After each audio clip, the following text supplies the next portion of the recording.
Well, that's kind of one thing that I've always noticed on like you and Jim's cars. Like, nothing is in a location by accident or by like, oh, we just... There was nowhere else to put it. Yeah, like everything's like in a location for a reason. And most, like my car, like things aren't in locations for like specific reasons. It's more like this is where it fit when it needed to be put in. Yeah. And you have to think of a car in like layers that it's really hard to try to think like in like 4D. Well, and we're all building cars backwards. Like a race car starts out as a table and then tubes and then stuff is put where it needs to be and then other things are building around it, where we're taking like a factory car and reversing it into a race car.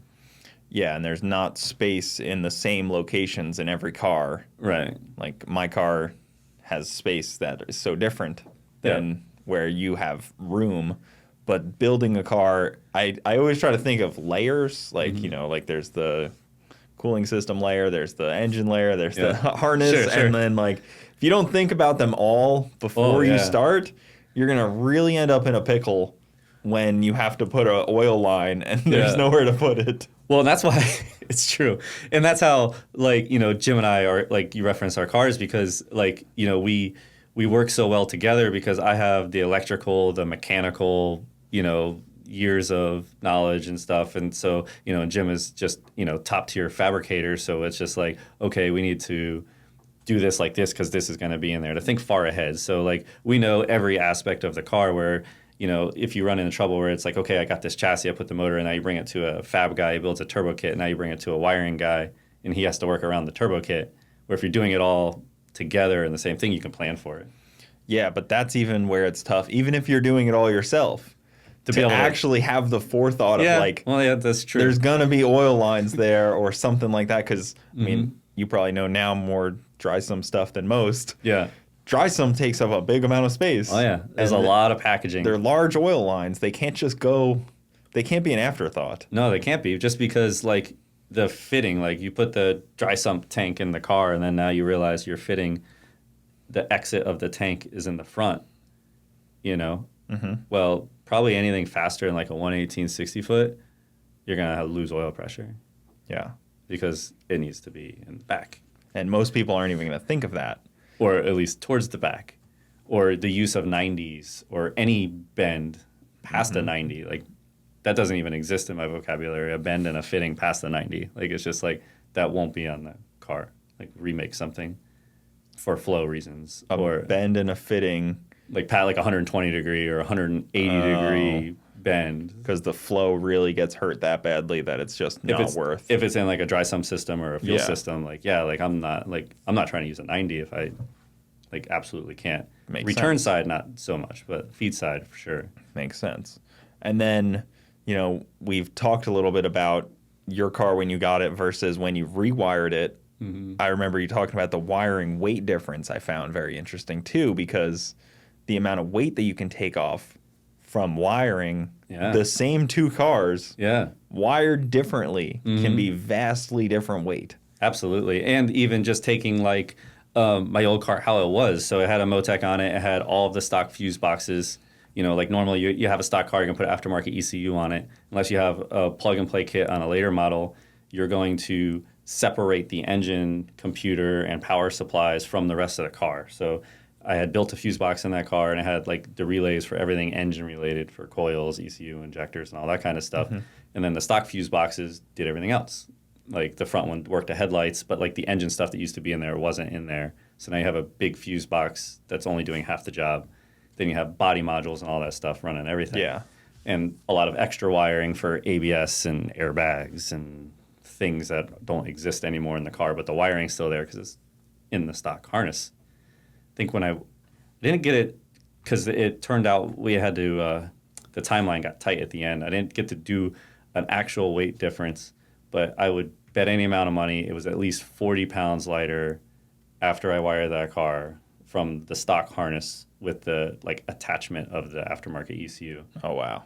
Because like that S197 had, at that point, 3 large fuse boxes and a couple body modules, to where when it was done, it had an M150 and a PDM.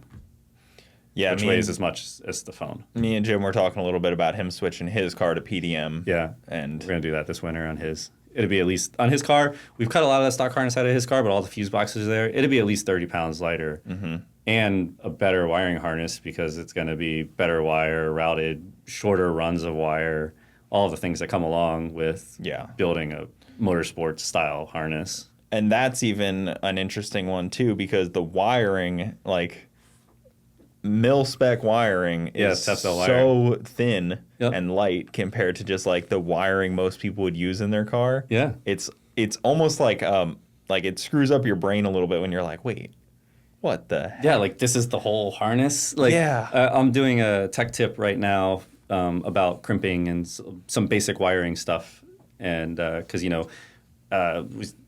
the wiring connection of the wiring is as or more important as the ECU or the sensor because it's what's connecting two together, right? So doing some basic connection tips and tools to be used and stuff like that. And I happened to, because I never actually measured them back to back, but I had a standard wire and it was 22 gauge. And then I had a Tefcel wire, it was 20 gauge, which the Tefcel wire is tin plated copper instead of straight copper. So it can be the lower or the higher gauges, the smaller wire can carry more current because it's a better conductor. Yeah.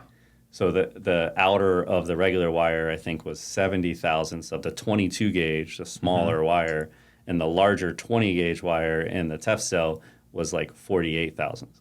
And it's worse, and it was bigger. It was big. It was bigger. Yeah, and it's still worse. It would have carried twice the current of the 22 gauge. Yeah. Huh. And the sheathing is stronger, is less abrasive resistance, and the tin-plated copper is less corrosive, so it's going to last a long time. You'll never get, you ever like pull a wire out of a taillight or something, it's like black, the copper is like black. Usually most of my wiring actually looks just like that. Yeah, that's the corrosion just from the atmosphere. Yeah, much of my wiring is actually currently falling apart. Well, and that just comes in from where you strip the wire back. Like, just exposed to the atmosphere of the humidity of Florida, or you washed a car once. Like, well, even you guys were switching a lot of motion connectors on the Rife side to Deutsch connectors, right? Yeah. Mm-hmm. And that changes it so much too, and it makes it so much smaller because those giant connectors are horrible. Like the regular style. What would you call the old style? Like a it's a weather pack. Yeah, it's a metric pack or Delphi is the terminology. There's a few terms for them, but the Deutsch connector, the sealing properties of the connector are a lot higher, and then the serviceability of the connector exists. There's like no serviceability of a lot of those weather packs. Like it's gonna break, or the way the seals are made, they're falling out. Like they don't work well. And then a lot of them are larger.